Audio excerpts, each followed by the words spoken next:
Assalamualaikum warahmatullahi wabarakatuh. Perkenalkan, nama saya Muhammad Irham Solahuddin dengan NIM 14014200153 dari Prodi PGSD FIP UNES. Di sini saya akan mempresentasikan rangkuman materi dari materi pertama sampai dengan materi ke-7 untuk mata kuliah Literasi Digital dan Kemanusiaan. Selamat menyaksikan. Baiklah, untuk yang pertama adalah materinya. Materi yang pertama yaitu hubungan manusia dan teknologi. Yang kedua, dampak positif dan negatif teknologi. Yang ketiga, konsep dan pemanfaatan Internet of Things dan Big Data.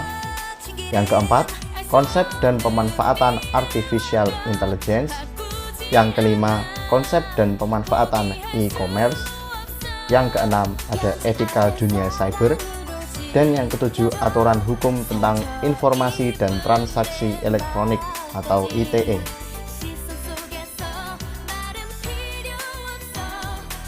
Selanjutnya, kita menuju ke materi yang pertama. Materi yang pertama yaitu hubungan manusia dan teknologi. Teknologi merupakan salah satu upaya mempermudah manusia dalam memenuhi kebutuhan dan kepuasannya. Hubungan antara manusia dan teknologi sangatlah erat, mengingat manusia sendiri adalah pencipta teknologi. Teknologi diciptakan manusia untuk memudahkan hidupnya, sehingga sesuatu diharapkan berjalan efektif dan efisien. Selanjutnya, 7 unsur teknologi. Yang pertama adalah alat-alat produktif, yang kedua senjata, yang ketiga wadah, yang keempat makanan dan minuman, yang kelima pakaian dan perhiasan, yang keenam tempat berlindung dan perumahan, dan yang ketujuh adalah alat-alat transportasi. Selanjutnya, tahapan menuju masyarakat 5.0. Yang pertama adalah masyarakat 1.0 atau masyarakat pemburu. Pada masa ini, manusia mulai mengenal tentang membentuk suatu kelompok menjadi masyarakat. Manusia mempertahankan diri mereka dengan cara berburu untuk mendapatkan makanan dan berpindah-pindah tempat untuk bertahan hidup. Manusia membuat berbagai peralatan sederhana dan menggunakan kekuatan alam seperti api untuk memasak dan melindungi diri. Yang kedua, masyarakat 2.0 atau masyarakat agraris. Disebut sebagai era pertanian atau revolusi agrikultur. Manusia fokus untuk mengembangkan ilmu pengetahuan karena dengan bercocok tanam, manusia tidak perlu khawatir untuk melakukan perburuan dan berpindah-pindah untuk mendapatkan tempat tinggal yang memiliki sumber makanan. Pada era ini, manusia mulai menetap dan membangun masyarakat yang lebih kompleks sehingga muncul berbagai kerajaan. Tulisan diperkenalkan hingga kota-kota besar mulai berdiri. Yang ketiga, masyarakat 3.0 atau masyarakat industri. Dengan masyarakat yang semakin fokus untuk bercocok tanam disertai dengan jumlah masyarakat yang semakin kompleks, membuat kebutuhan akan bahan pangan dan sandang semakin meningkat. Dengan ilmu pengetahuan yang ada, manusia mulai membangun pabrik dengan memproduksi sesuatu untuk memenuhi kebutuhan manusia. Manusia bekerja di pabrik-pabrik dengan sistem upah. Yang keempat, masyarakat 4.0 atau masyarakat informasi. Ilmu pengetahuan dan teknologi yang semakin berkembang membuat manusia mengenal komputer sehingga internet sehingga dapat memperoleh informasi dengan cepat. Aliran data yang begitu cepat membuat kehidupan manusia seperti tidak ada jarak ruang dan waktu. Pada era teknologi ini, industri berlomba-lomba membangun sebuah produk yang membantu manusia semakin mudah dalam memperoleh informasi. Yang kelima, masyarakat 5.0 atau masyarakat super cerdas. Merupakan penyempurnaan dari masyarakat 4.0, di mana teknologi menjadi bagian dari manusia itu sendiri. Bukan hanya untuk berbagi informasi, namun dapat memudahkan kehidupan manusia sehari-hari. Masyarakat 5.0 menekankan pada kehidupan yang terintegrasi, mudah dan cepat. Sebagai contoh, penggunaan robot yang dapat membantu restoran, membersihkan rumah, dan lain-lain dapat dikendalikan dengan komputer dan internet.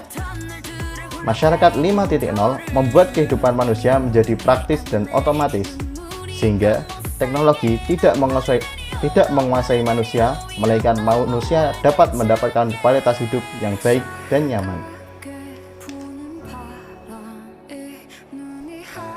Berikutnya adalah materi yang kedua. Materi yang kedua adalah dampak positif dan negatif teknologi. Dampak positif teknologi. Yang pertama adalah mempermudah dan mempersingkat proses pertukaran informasi.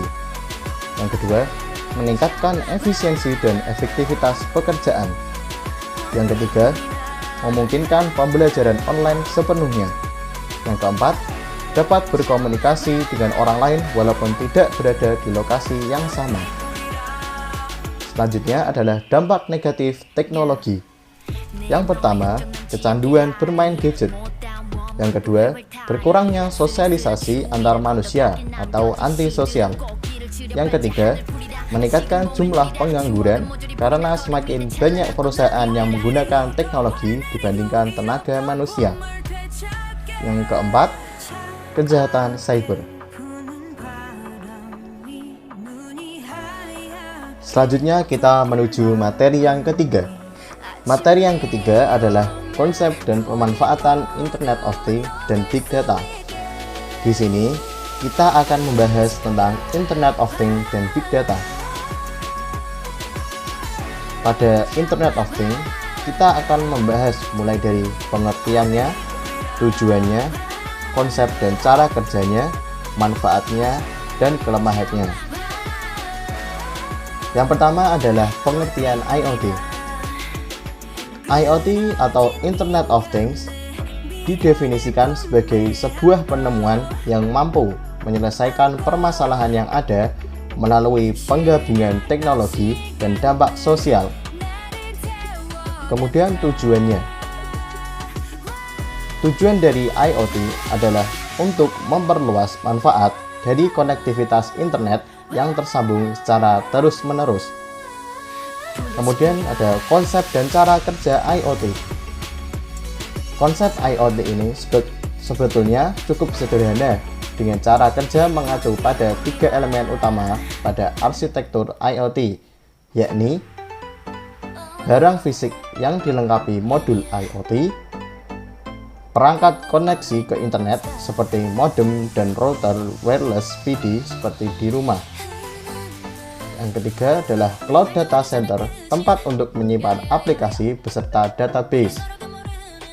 Cara kerja dari Internet of Things yaitu dengan memanfaatkan sebuah argumentasi pemrograman yang dimana tiap-tiap perintah argumennya itu menghasilkan sebuah interaksi antara sesama mesin yang terhubung secara otomatis tanpa campur tangan manusia dan dalam jarak berapapun.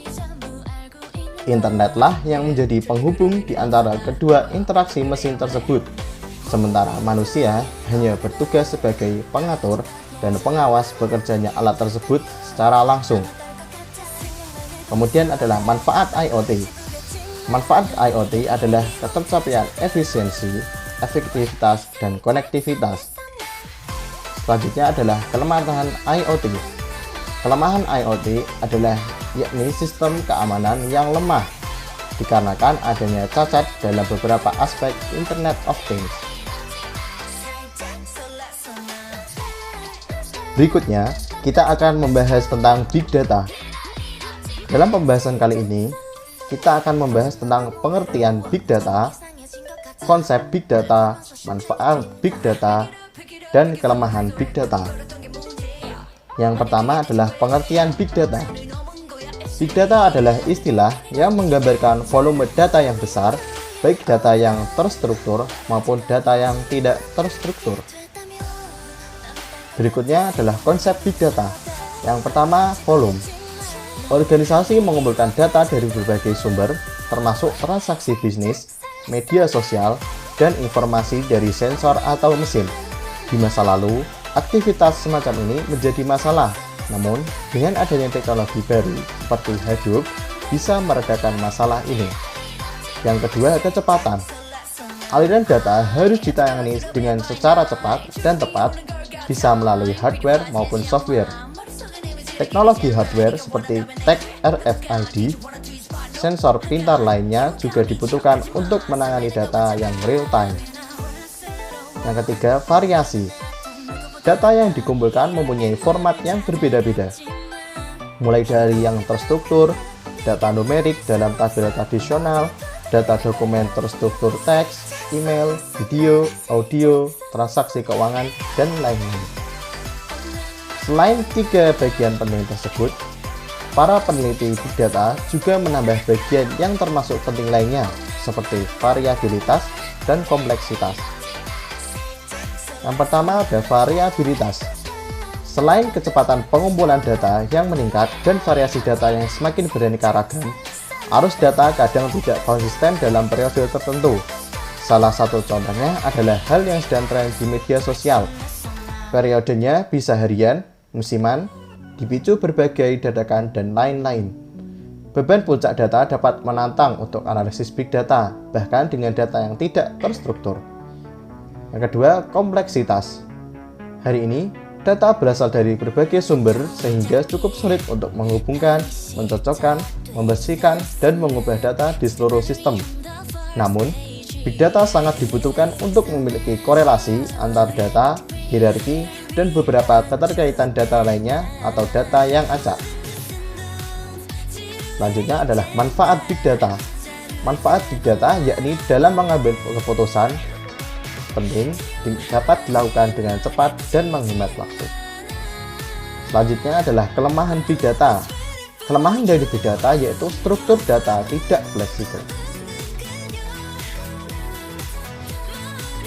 Selanjutnya, kita menuju ke materi yang keempat. Materi yang keempat adalah konsep dan pemanfaatan Artificial Intelligence atau AI. Artificial Intelligence atau biasa disebut AI yang artinya kecerdasan buatan. AI merupakan mesin yang belajar dari pengalaman, menyesuaikan diri dengan inputan baru, dan melakukan tugas seperti manusia. Kecerdasan buatan atau AI dapat dipandang dari 4 sudut pandang, antara lain 1. Sudut pandang kecerdasan. Kecerdasan buatan akan membuat mesin menjadi cerdas atau mampu berbuat seperti apa yang dilakukan manusia. Yang kedua, sudut pandang penelitian. Kecerdasan buatan adalah suatu studi bagaimana membuat agar komputer dapat melakukan sesuatu sebaik yang dikerjakan oleh manusia. Yang ketiga, sudut pandang bisnis. Kecerdasan buatan adalah kumpulan peralatan yang sangat powerful dan metodologis dalam menyelesaikan masalah-masalah bisnis. Yang keempat, sudut pandang pemrograman. Kecerdasan buatan meliputi studi tentang pemrograman simbolik, penyelesaian masalah atau problem solving, dan pencarian atau searching. Selanjutnya adalah tujuan Artificial Intelligence atau AI. Yang pertama, membuat mesin menjadi lebih pintar. Itu adalah tujuan utamanya. Yang kedua, memahami apa itu kecerdasan, itu tujuan ilmiahnya. Dan yang ketiga adalah membuat mesin menjadi lebih bermanfaat. Selanjutnya adalah manfaat AI. Artificial Intelligence dimanfaatkan dalam berbagai bidang. Yang pertama adalah bidang medis, yang kedua di bidang jurnalisme, yang ketiga di bidang otomotif, yang keempat di bidang perekrutan karyawan, yang kelima di bidang layanan pelanggan. Lanjut ke materi yang kelima. Materi yang kelima adalah konsep dan pemanfaatan e-commerce. E-commerce adalah transaksi komersial yang tersedia secara digital antara lintas organisasi atau perusahaan maupun individu. Munculnya revolusi e-commerce. Tren e-commerce tahun 2012 sampai 2014. Yang pertama, perkembangan e-commerce sosial, lokal, dan mobile. Yang kedua, mobile platform menjadi musuh PC platform. Yang ketiga, pertumbuhan cloud computing. Yang keempat, ledakan pertumbuhan big data. Yang kelima, e-book mulai diterima luas. Yang keenam, pertumbuhan user-generated content. Selanjutnya adalah tipe e-commerce. Tipe e-commerce yang dibagi berdasarkan konektivitas pasar diantaranya adalah 1. Business to consumer atau B2C. Yang kedua, business to business B2B. 3. Consumer to consumer atau C2C. Yang keempat, social e-commerce. Yang kelima, mobile e-commerce atau m-commerce. Yang keenam, local e-commerce. Kemudian tambahannya, ada berbagai bisnis model dalam e-commerce. Bisnis model ini adalah salah satu bagian terpenting dalam industri karena mengungkap bagaimana cara perusahaan mendapatkan laba atau monetizing melalui cara-cara yang belum pernah dilakukan oleh perusahaan tradisional pada umumnya. 8 kunci model bisnis e-commerce antara lain: 1. Value proposition atau proposisi nilai. Yang kedua, revenue model atau model pendapatan. Yang ketiga, market opportunity atau kesempatan pasar. Yang keempat, competitive environment atau lingkungan kompetitif. Yang kelima, competitive advantage atau keunggulan bersaing. Yang keenam, market strategy atau strategi pasar. Yang ketujuh, organizational development atau pengembangan organisasi. Yang ke-8 dan atau yang terakhir, management team atau tim manajemen. Selanjutnya materi yang keenam. Materi yang keenam adalah etika dunia cyber. Yang pertama ada acuan etika online Indonesia. Acuan etika online Indonesia adalah siapapun tanpa terkecuali ketika online atau menggunakan internet harus menjunjung tinggi dan menghormati nilai kemanusiaan, kebebasan berekspresi, perbedaan dan keberagaman, keterbukaan dan kejujuran, hak individu atau lembaga, hasil karya pihak lain, nama masyarakat, serta tanggung jawab. Yang kedua ada hal penting terkait etika dunia cyber. Yang pertama adalah hargai orang lain. Yang kedua, postingan atau unggahan yang kita tampilkan merupakan cerminan diri dan pribadi kita. Yang ketiga, jangan mengunduh konten bajakan di internet. Yang keempat, jangan melakukan plagiat. Jangan mengambil gambar atau tulisan atau kutipan orang seolah-olah sebagai ide milik kita. Yang kelima, hargai privasi orang lain. Dan yang terakhir, berpikir kritis. Kemudian, kita akan menuju ke materi yang terakhir atau materi yang ketujuh, yaitu aturan hukum tentang informasi dan transaksi elektronik. Undang-Undang Informasi dan Transaksi Elektronik adalah ketentuan yang berlaku untuk setiap orang yang melakukan perbuatan hukum sebagaimana diatur dalam undang-undang ini, baik yang berada di wilayah Indonesia maupun di luar wilayah hukum Indonesia, yang memiliki akibat hukum di wilayah hukum Indonesia dan atau di luar wilayah hukum Indonesia dan merugikan kepentingan Indonesia. Selanjutnya, manfaatan teknologi informasi dan transaksi elektronik dilaksanakan dengan tujuan untuk 1. Mencerdaskan kehidupan bangsa sebagai bagian dari masyarakat informasi dunia. 2. Mengembangkan perdagangan dan perekonomian nasional dalam rangka meningkatkan kesejahteraan masyarakat. 3. Meningkatkan efektivitas dan efisiensi pelayanan publik. Yang keempat, membuka kesempatan seluas-luasnya kepada setiap orang untuk memajukan pikiran dan kemampuan di bidang penggunaan dan pemanfaatan teknologi informasi seoptimal mungkin dan bertanggung jawab. Dan 5. Memberikan rasa aman, keadilan, dan kepastian hukum bagi pengguna dan penyelenggara teknologi informasi. Kemudian lanjutan dari yang sebelumnya, yaitu cakupan materi Undang-Undang Informasi dan Transaksi Elektronik UU ITE. A. Pengaturan mengenai informasi dan transaksi elektronik. 1. Pengakuan informasi atau dokumentasi elektronik sebagai alat bukti hukum yang sah. dalam pasal 5 dan 6 UU ITE. Yang kedua, tanda tangan elektronik dalam pasal 11 dan 12 UU ITE. Yang ketiga, penyelenggaraan sertifikasi elektronik atau Certification Authority dalam pasal 13 dan 14 UU ITE. Yang keempat, penyelenggaraan sistem elektronik dalam pasal 15 dan 16 UU ITE. B. Pengaturan mengenai perbuatan yang dilarang atau cybercrime yang diatur dalam UU ITE. 1. Konten ilegal yang terdiri dari kesusilaan, perjudian, penghinaan, atau pencemaran nama baik, pengancaman, dan pemerasan dalam pasal 27, 28, 29 UU ITE. 2. Akses ilegal dalam pasal 30. 3. Intersepsi ilegal dalam pasal 31. Keempat, gangguan terhadap data atau data interference dalam pasal 32 UU ITE. 5. Gangguan terhadap sistem atau sistem interference dalam pasal 33 UU ITE. 6.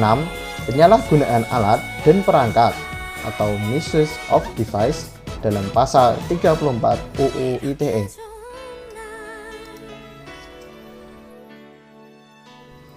Sekian presentasi dari saya.